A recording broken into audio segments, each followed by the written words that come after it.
Load ka na naman ba sa usapan? O baka nasabihan ka na ng, "Nako, Filipino time ka na naman." Pero saan nga ba talaga nanggaling ang Filipino time? Ugali lang ba ito? Or epekto ito ng pananakop? Sa simpleng salita, ang Filipino time ay ang kaugalian ng pagiging huli sa mga usapan o event. Madalas, ito'y tinatanggap na parang normal na lang. Pero teka, natural ba ito sa atin? Bago pa tayo sinakop, may sariling sistema ng oras at kalendaryo ang mga katutubong Pilipino.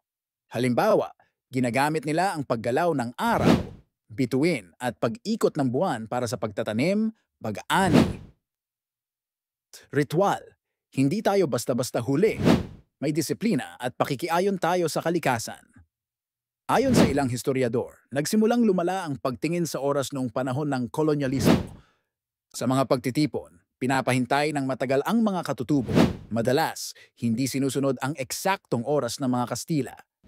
Dahil dito, unti-unting na-develop ang ideya na wala sa oras ang mga Pilipino.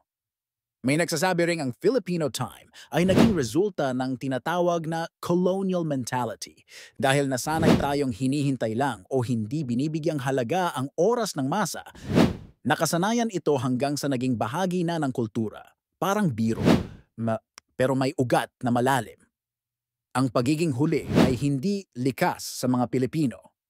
Isa itong social construct na pwedeng baguhin. Sa katunayan, maraming Pilipino ang maaga, disiplinado at marunong rumespeto sa oras, lalo na sa ibang bansa kung saan importante ito.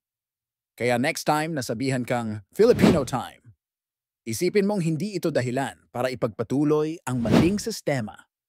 Ang respeto sa oras ay respeto rin sa tao. At tandaan, hindi ito ugali natin noon. Epekto lang ito ng ating nakaraan. Pero tayo ang pipili kung mananatili ito sa kinabukasan.